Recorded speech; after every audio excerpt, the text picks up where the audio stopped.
సుందరాయ శుభాంగాయ మంగళాయ మహోజసే సింహశైల నివాసాయ శ్రీ నృసింహాయ మంగళం. శ్రీ శ్రీ శ్రీ వరాహలక్ష్మీ నృసింహస్వామి వారి సన్నిధానంలో కార్తీక బహుళ తృతీయ సోమవారం మృగశిర నక్షత్రం నవంబర్ 18వ తారీఖు యథావిధిగా 4 గంటల నుంచి 4:30 గంటల వరకు సుప్రభాత సేవ. సుప్రభాత సేవలో భాగస్వాములు కాగోరు వారు దానికి తగిన రుసుము చెల్లించి సంప్రదాయ వస్త్రధారణంతో పరిమిత సంఖ్యలో భాగస్వాములు కావచ్చు. 4:30 గంటల నుంచి 6:30 గంటల వరకు ప్రాతరారాధనం. ప్రాతరారాధనంలో భాగస్వాములు కాగోరు వారు దానికి తగిన రుసుము చెల్లించి సంప్రదాయ వస్త్రధారణంతో పరిమిత సంఖ్యలో భాగస్వాములు కావచ్చు.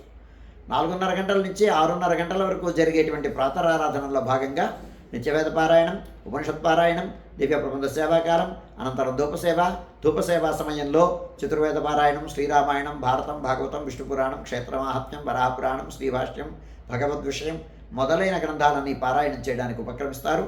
అనంతరం బాలభోగ నివేదనం అయిన తర్వాత నిత్యహోమం, బలిహరణం అయిన తర్వాత మంగళాశాస్త్రం, చాతుమరగోష్ఠి, తీర్థ వినియోగం అయిన తర్వాత చుట్టు సన్నిధిలో మంగళాశాస్త్రం పూర్తి చేసుకున్న తర్వాత సుమారు 6:30 గంటల నుంచి సర్వదర్శనం ఆరంభమవుతుంది.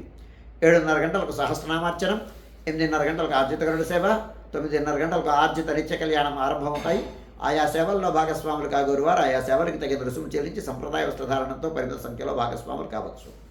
11:30 గంటల నుంచి 12:15 గంటల వరకు రాజభోగ నివేదనం, మహానివేదనం.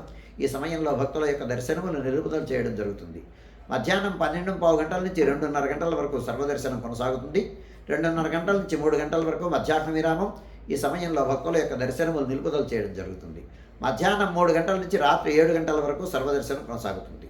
సాయంత్రం 5 గంటల నుంచి 5:30 గంటల వరకు శ్రీ స్వామివారి గర్భాలయంలో మూలవర్లకు సహస్రనామార్చనం జరుగుతుంది ప్రతినిత్యం 5 గంటల నుంచి 5:30 గంటల వరకు. దీనికి 500 రూపాయల రుసుము. ఆస్తికులైనటువంటి ఆసక్తి కలిగినటువంటి భక్తులు ఈ కార్యక్రమంలో భాగస్వాములు కావచ్చు. 5 గంటలకు ఆరంభమవుతుంది. 5 గంటలకు ముందే ఇక్కడికి హాజరయ్యి దానికి తగినటువంటి రుసుము చెల్లించి గర్భాలయంలో ఈ కార్యక్రమాన్ని సేవించవచ్చు. గమనించవలసిందిగా మనవి చేస్తున్నాను. రాత్రి 7 గంటల నుంచి 8:30 గంటల వరకు రాత్రి ఆరాధనం. రాత్రి ఆరాధనలో భాగస్వాములు కాగోరు వారు దానికి తగిన రుసుము చెల్లించి సంప్రదాయ వస్త్రధారణతో పరిమిత సంఖ్యలో భాగస్వాములు కావచ్చు. రాత్రి 8:30 గంటల నుంచి 9 గంటల వరకు సర్వదర్శనం కొనసాగుతుంది. 9 గంటలకు ఏకాంత సేవ కవాట మంధనంతో ఈనాటి కార్యక్రమం సుసంపన్నమవుతుంది.